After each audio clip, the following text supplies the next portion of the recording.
Hello and welcome to the President's Podcast, right here on the record with the Ohio Senate. The views the news excludes. I'm John Fortney, the Director of Communication with the Senate Republican Caucus, the Majority Caucus in the Ohio Senate. Great to welcome on the program for his first appearance, the debut from Youngstown, Ohio, Senator Al Cutrona, representing the 33rd District. Welcome.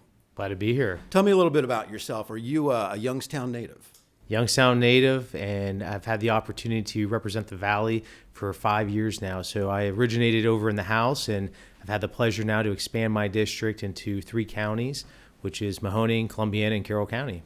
And the Mahoning Valley, then, beautiful area. A lot of people don't realize that, from that eastern third of Ohio, hilly, beautiful, and in the central part of the state, it's kind of flat. That's right. That's exactly so right. So there's a lot to see and do there in Youngstown. Absolutely. And certainly an area that's coming back as well. Absolutely. So I would tell you this. So Youngstown, we're known for our steel manufacturing. That's, we call it the Youngstown grit. We're very gritty people and hardworking folks. And so we're pleased to say that Youngstown and the surrounding areas in eastern Ohio are coming back full swing, and it's a positive thing to see. We're seeing manufacturing develop, we're seeing job growth, we're seeing opportunities of funding reaching our districts and expanding it, and we have a diverse district here in the 33rd Senate District. We have everything from some of the most rural communities you can think of to your suburbia and to your cities like Youngstown, Ohio.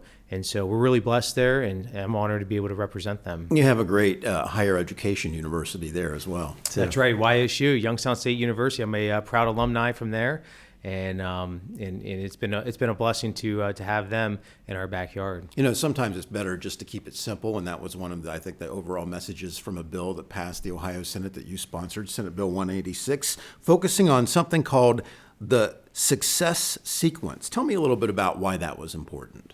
Absolutely. So Senate Bill 156 was a great opportunity to break the chains of poverty. So one of the biggest issues that we see is generational poverty. And so when I was presented with this information, I was blown away. I'm not one to just jump on education policy because it can be very unique and it can be very in-depth, but I was blown away by the opportunities for the generations to come. What the success sequence is and what it does is it allows for a 3-prong approach. The first thing is to graduate with at least a high school degree. The second is to maintain a full-time job. And the third is to marry before having children. Now, the best part about all of this is to avoid poverty, you're looking at a 97% chance by following those 3 simple things. And so I think it's important that we allow our children to be aware of exactly, all the information that's out there, and that's what the success sequence is. Yeah, it's right here. It is it's called The Power of the Success Sequence.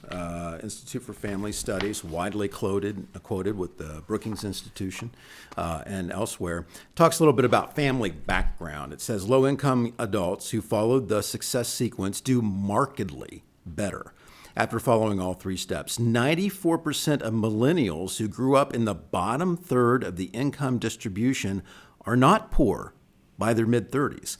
Similarly, the success sequence offers a way out of poverty for young adults who have grown up in non-intact families. Among millennials who didn't grow up with both biological parents but followed all 3 steps of the success sequence, 95% are not poor as adults. And it seems pretty simple. Graduate high school, have a diploma. There are all kinds of openings for open jobs right now, from warehouse work to you name it. People need employees. Get hired full time and work for a while. Save some money. That's how you wind up being able to afford a place to live, afford a home, a down payment on a home, and that's how you build wealth. And here, what a radical idea. Get married before you have kids. Yeah. Well, and I want to say this too. This is probably the most important thing. This isn't Al Cutrona coming up with these unique ideas or these novel ideas. This is coming from a 1997 longitudinal study that has been surveyed over 20 different times, and every other year after 2011. So this is a well-documented piece of study, statistical information that is supported by both conservative and progressive groups that both say this, whether it's the Brookings Institute that you mentioned, or if you have your conservative groups out there like the Heritage Foundation. So this is important. This is important to recognize that this is something that is the data. We need to be able to provide children with the data, not forcing or telling them that they have to do anything, or if they don't follow the success sequence, that they're going to be forced into poverty, but rather saying, here are the choices that you can make. And if you fall off course, which we all can fall off course, then you can get back on course. And so we want to be able to provide the opportunity for children to make the best decisions and be fueled with all of the knowledge. Yeah, and that's exactly what this bill does. Basic ideas, a little bit of logic. And in fact, I loved how the report actually came out and said critics met the whole critic right out of the box. It says critics of the success sequence often point out that it ignores the, quote, obstacles individual efforts can't always overcome. There's no question that structural disadvantages make it more difficult to follow the 3 steps of the sequence, but that is also why it matters. There has to be a foundational starting point. Otherwise, it gets back to that vicious cycle. I grew up in poverty as a child. As a young person, I didn't graduate high school. I don't have any diploma. I continue to rely on the government, and I'm still in the same place. I've never embraced any opportunity to get out. Not necessarily move away from where you grew up, but to get out of that vicious cycle. Yeah. Well, and that's the thing. The key here is we're going to allow to also have local control in this bill. And I think that's important to note.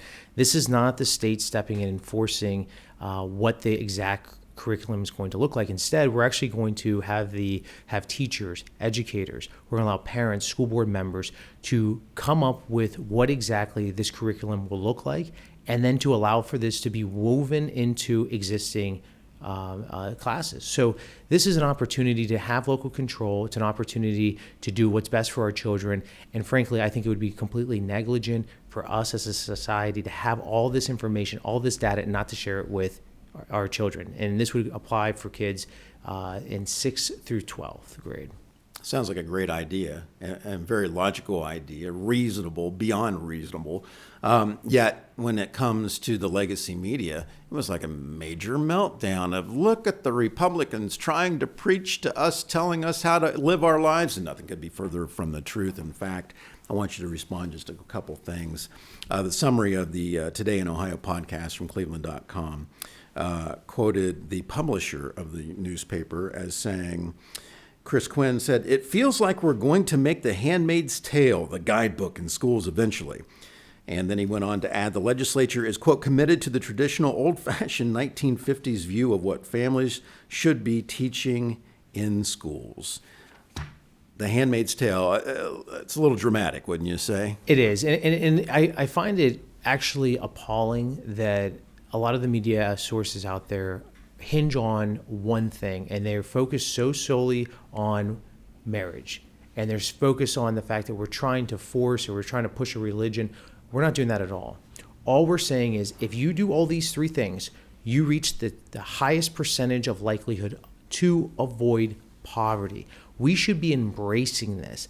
And the fact that people are pushing away the idea that and not to teach this type of information or this data and just to present it to students, I think is frankly criminal.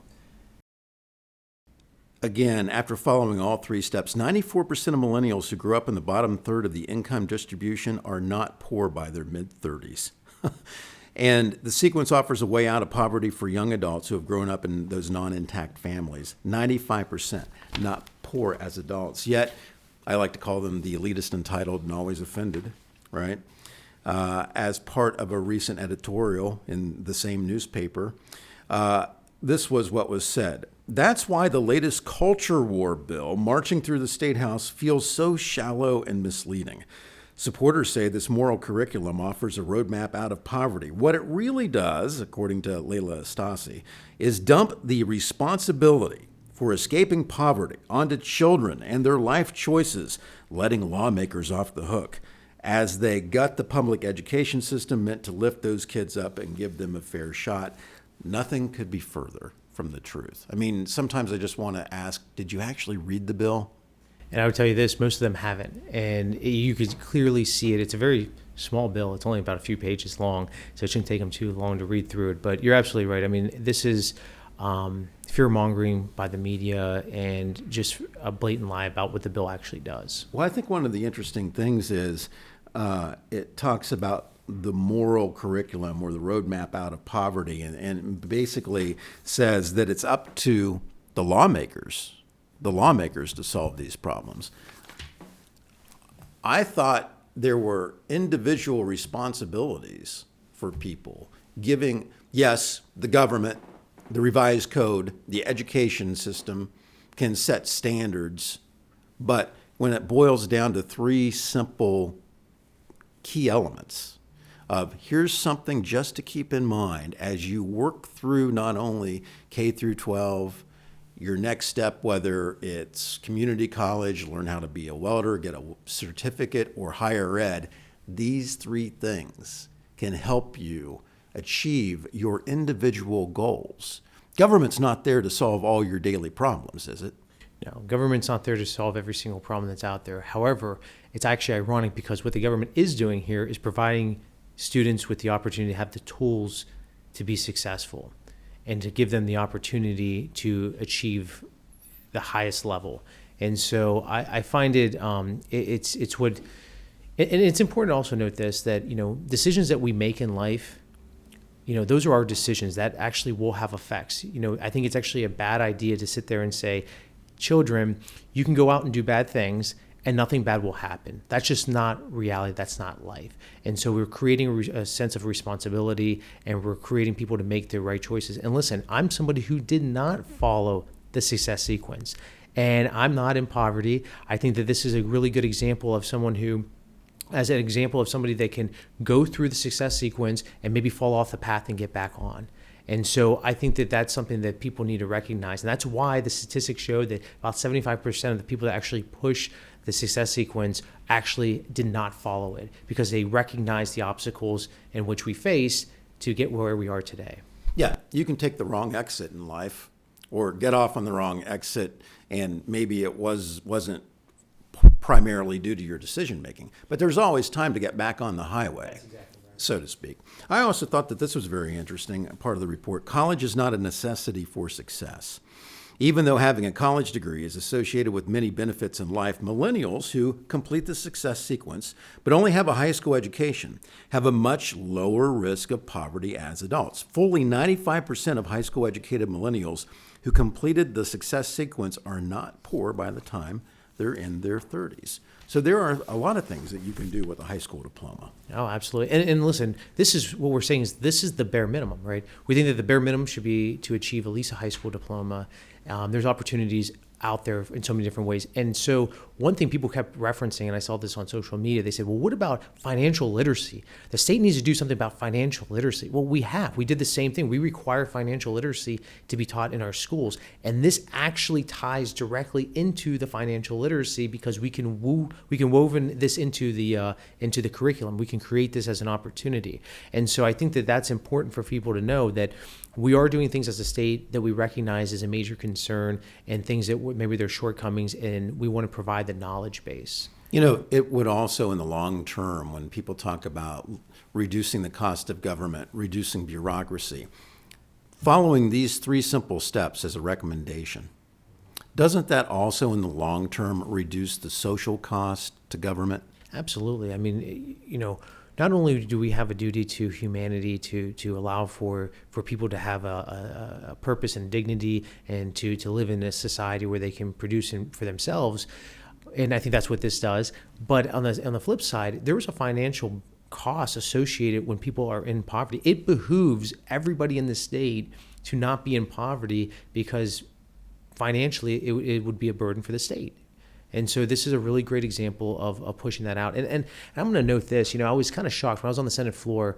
There were so many people that brought up the disparity amongst the race between black and white, and what this would look like from this perspective. I said, so you're going from a 97% to 95% chance of success, the success sequence in avoiding poverty. I think that's incredible.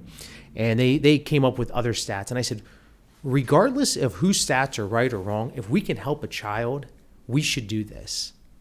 it's easier to play identity politics and class warfare. The same old two cards that are always played by the left, right? And to try to score political points than try to empower people with three simple ideas that if you stay on this path, you can actually have something in life, regardless of how you grew up. And even here, you put your finger on it because the report says for black boys who followed the success sequence, 93% are not poor, and 78% make it to the middle or higher income bracket as adults. That's huge. This is huge for generations to come. And so, like I said, this is once again an important fact that if we at least provide them with the opportunity to know these things, let them go out there and make their decisions after that. That's all we can do.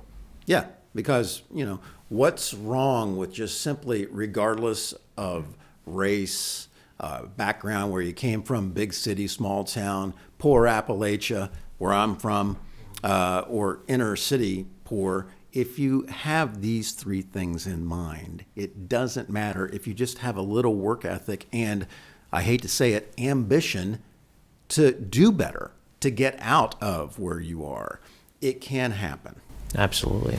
So it was 24-9 vote on the Senate floor. It was eye-opening floor debate, I thought, especially from your colleagues on the other side of the aisle, who I really felt were identity politics and class warfare. And why are you preaching to our children when it was the exact opposite? Well, and I thought it was funny because they try to pull this into religion, and I'm sitting there going, no one's forcing any religion. We're not even saying that, all we're saying is that if you do these three things, and we explain that what the statistics are, this is the likely outcome. Doesn't guarantee you, even if you follow the success sequence, it doesn't guarantee you. It's not a 100% proven factor, but it at least puts you in a position to be in a better chance to avoid poverty, which we should all be shooting for all of our kids. As we look ahead to some other issues, what are you hearing the most about right now? What do you think the number one issue is for your district, or even what you and your colleagues in the Republican caucus have been talking about? Property taxes all day long and twice on Sunday. And you know what? Frankly, I understand where my constituents are coming from. There should never be a situation where someone is taxed out of their homes. There should never be a situation where people are struggling to stay in their home because of the unpredictable rising cost of property taxes. And so from that perspective, I feel for them every single day. The office is flooded with calls. I get text messages. I get everything you can imagine under the sun regarding property taxes. It is an absolute major concern for all Ohioans, but especially the most vulnerable. And the vulnerable, the ones that I'm referring to, is our aging population, those individuals that are on fixed incomes. Maybe you've paid off their house 15 years ago. Right. But because of the valuations and the replacement and the emergency levies that fall outside that 20 mil floor, part of the veto override that we did, trying to bring it back in within those anti-inflationary guardrails. Before I let you go, there is the effort, the idea of trying to get a constitutional amendment on the ballot that would repeal property taxes statewide. It would be the only state in the nation that would not have then some form of property taxes. Is there a danger in doing that? Well, I would say this. Every state in the union utilizes property taxes. And specifically in the state of Ohio, we tax three different ways, essentially. We do property taxes, we do income taxes, and we do sales tax. We are a three-legged stool here in the state of Ohio. And so if you were to take one of those legs out, it would essentially topple over. So essentially what you're doing is you're not fixing the problem. You're exacerbating it in a different way. You're robbing Peter to pay Paul. So if you are no longer paying property taxes, that means that money is going to come from somewhere else. It's still going to be paid out by you, the people. And so what that means is it's going to be coming from sales tax. It's going to be coming from income tax. So we worked really hard to drop down income tax here in the state of Ohio over the last decade. Well, we're looking at reverting back. And probably the biggest concern, which I've had LSC draft up a question that I had, which was, how much would it cost if we were to do this via sales tax, as so many people want? And I said, they came back and said, you're looking at 16%. For the sales tax. And by the way, Sales tax. LSC is the Legislative Service Commission, the nonpartisan service commission that helps write bills for the General Assembly. That's right. And they did a legal research on that, and we're looking at 16%. And then the most interesting factor is because Ohio is surrounded by 5 different states, and because all those other states would have a substantially lower sales tax, people would then leave to go to those states, make purchases where we would then lose out on all of that revenue. And then ultimately, 2 years later, we would have to go up another percent. And that's not even including the black market that would occur, because now you would have individuals going from different states, bringing in different products and goods and services that then would be distributed in a black market situation. So it's a very dangerous situation that we're playing with. The ballot initiative that would be moving forward would essentially take away local control. At least right now we have local control on this, and now you're requiring to say, hey, let's hit the nuke button, hit the eject button. Let's go ahead and figure out and let the state legislature revamp the entire process. So let's say that this way too. So when you lose local control, you give your control away to Columbus, right? And a lot of people would say, well, that's, big government, Columbus, bureaucracy. Local control, if that would pass, goes away, and you would have to rely on whatever those school districts, whether there was consolidation or not, but local control is what makes a lot of communities proud.